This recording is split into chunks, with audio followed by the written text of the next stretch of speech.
Rising Rajasthan global investment summit के तहत नगरीय विकास विभाग और स्वायत्त शासन विभाग की ओर से अर्बन सेक्टर प्री समिट का आयोजन किया गया।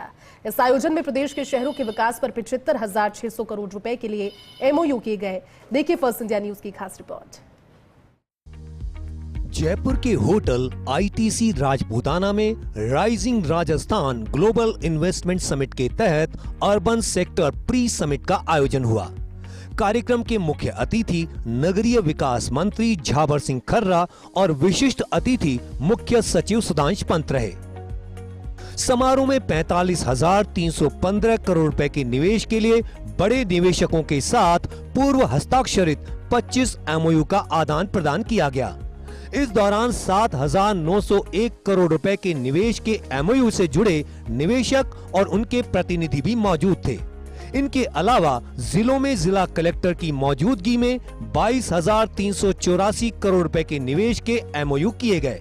समारोह में मंत्री झाबर सिंह खर्रा ने कहा कि प्रदेश में तेजी से शहरीकरण हो रहा है। प्रदेश की 26% आबादी शहरों में निवास करती है। राष्ट्रीय राजधानी क्षेत्र का बड़ा हिस्सा राजस्थान में आता है। इस लिहाज से भी निवेश के लिए यह प्रदेश महत्वपूर्ण है। 8.19 करोड़ लोगों में से करीब 26% लोग शहरी क्षेत्रों में रहते हैं, जिसमें जयपुर, जोधपुर, कोटा, बीकानेर, उदयपुर और अजमेर जैसे 6 प्रमुख शहर शामिल हैं। नेशनल कैपिटल रीजन के निकट होने के कारण राजस्थान भारत के 40% बाजार से मजबूती से जुड़ा हुआ है। राजस्थान औद्योगिक और लॉजिस्टिक गतिविधियों का एक महत्वपूर्ण केंद्र है, जहां से दिल्ली मुंबई इंडस्ट्रियल कॉरिडोर का 58% हिस्सा गुजरता है और 39% डेडिकेटेड फ्रेट कॉरिडोर डीएफसी भी राजस्थान से होकर जाता है। यूडीएच मंत्री झाबर सिंह खर्रा ने कहा कि प्रदेश में ईज ऑफ डूइंग बिजनेस को बढ़ावा दिया जा रहा है। इसी लिहाज से प्रदेश में नगरीय विकास से जुड़े कानून और नियमों में महत्वपूर्ण बदलाव किए जा रहे हैं। हीरानंदानी ग्रुप की ओर से विभिन्न शहरों में आवास निर्माण के लिए 5,000 करोड़ रुपए के निवेश का एमओयू किया गया।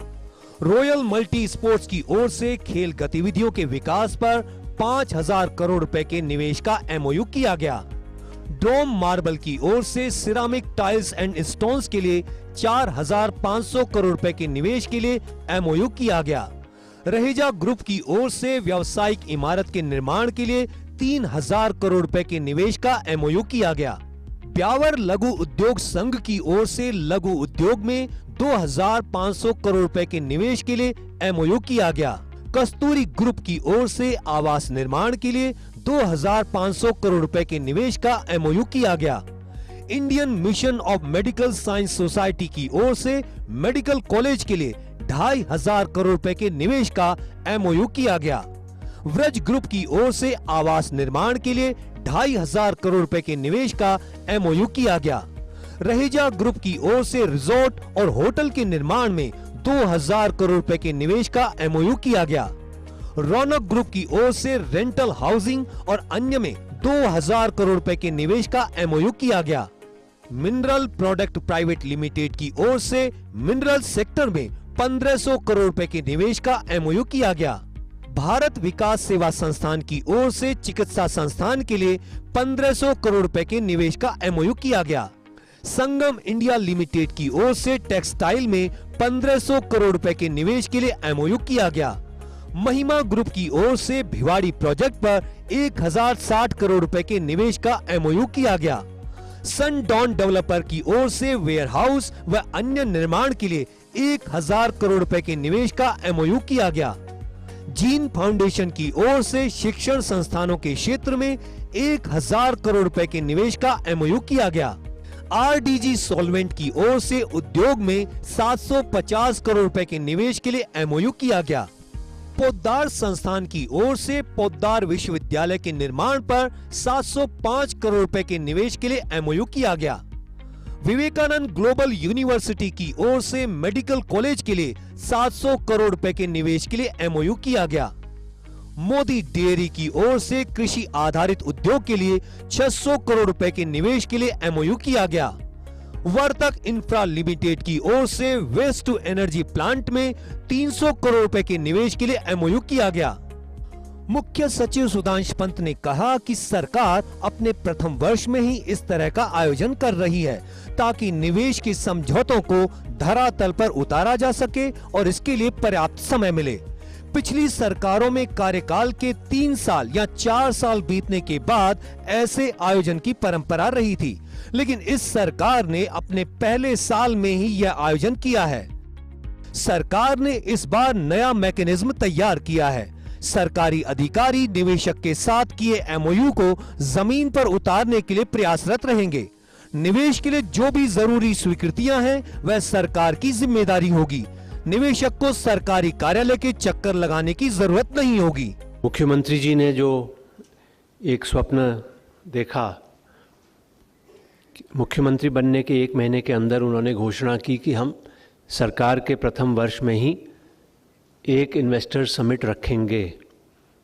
और पहले वर्ष में रखने के पीछे उद्देश्य ये है, राजस्थान में हिस्टोरिकली इन्वेस्टर्स मीट उतनी रेगुलरली नहीं होती रही जितने दूसरे स्टेट्स में होती हैं। पहले साल में इन्वेस्टर्स मीट का मतलब है कि इसी टर्म में सरकार को 4 साल क्लियर मिलते हैं कि सभी प्रोजेक्ट्स को धरातल पे उतार सकें। मुख्य सचिव सुधांशु पंत ने कहा कि भिवाड़ी को गुड़गांव की तर्ज पर विकसित किया जाना चाहिए। गुड़गांव के विकल्प के तौर पर इसका विकास किया जाना चाहिए। उन्होंने मौजूदा व्यवस्था में सुधार पर जोर देते हुए कहा कि नगरीय निकायों को सुदृढ़ करने की जरूरत है। रूटीन के मामले सरकार तक नहीं आने चाहिए। सरकार का काम पॉलिसी फ्रेमवर्क होना चाहिए। जयपुर की द्रव्यवती नदी परियोजना को लेकर कहा कि यह परियोजना अपने उद्देश्य में सफल नहीं हो सकी है। इस नदी में स्वच्छ जल बहना था, लेकिन अब तक नहीं हो पाया है। इस मामले में जो देरी हो रही है उसको लेकर सोचना चाहिए। शहरों में प्रभावी ड्रेनेज और सीवरेज सिस्टम होना जरूरी है। बिल्डिंग बायलॉज में इस तरह का संशोधन किया जाए कि हर मकान में कुछ हिस्सा पौधारोपण के लिए आरक्षित हो। इससे पहले नगरीय विकास विभाग के प्रमुख सचिव वैभव गालरिया ने प्रदेश के शहरी परिदृश्य को लेकर कार्यक्रम में एक प्रेजेंटेशन दिया। नीति आयोग की प्रधान आर्थिक सलाहकार अन्ना राय ने कहा कि इवेंट से नए अध्याय की शुरुआत होगी। हम राज्यों के साथ कोऑपरेटिव फेडरलिज्म के तहत काम करेंगे। प्रधानमंत्री मोदी का कहना है कि देश के विकास के लिए राज्यों का विकास बहुत जरूरी है। कार्यक्रम में हीरानंदानी कंस्ट्रक्शन के सह संस्थापक और एमडी डॉक्टर निरंजन हीरानंदानी ने कहा कि राजस्थान में प्रस्तावित नई टाउनशिप नीति को लेकर भी हम सुझाव देना चाहते हैं, ताकि यह नीति ऐसी बने कि देश भर के रियल एस्टेट के बड़े ग्रुप राजस्थान आएं। प्रदेश में वेयर हाउसिंग और इंडस्ट्रियल टाउनशिप में निवेश की संभावना है। निवेश के लिए डाटा सेंटर पर फोकस किया जाना चाहिए। कार्यक्रम में टाटा प्रोजेक्ट्स के एचडी और सीईओ विनायक पाई, आशियाना हाउसिंग के एचडी विशाल गुप्ता, राजस्थान के पूर्व चेयरमैन आनंद मिश्रा ने भी विचार व्यक्त किए। कार्यक्रम के आखिर में नगरीय विकास विभाग से जुड़े विभिन्न विषयों पर विशेषज्ञों ने पैनल चर्चा की। आज हुई अर्बन सेक्टर प्री समिट में 76,500 करोड़ रुपए के निवेश के एमओयू किए गए, लेकिन यह कवायद तभी पूरी तरह से सफल होगी जब इन एमओयू को पूरी तरह क्रियान्वित किया जाए। हालांकि आज समारोह में यूडीएच मंत्री झाबर सिंह खर्रा और मुख्य सचिव सुधांशु पंत ने वहां मौजूद निवेशकों को ये भरोसा दिलाया है कि सरकार की तरफ से इस दिशा में किसी तरह की कोई कमी कसर नहीं छोड़ी जाएगी। कैमरा पर्सन गिरीश के साथ Abhishek Srivastava, first India news, Jaipur.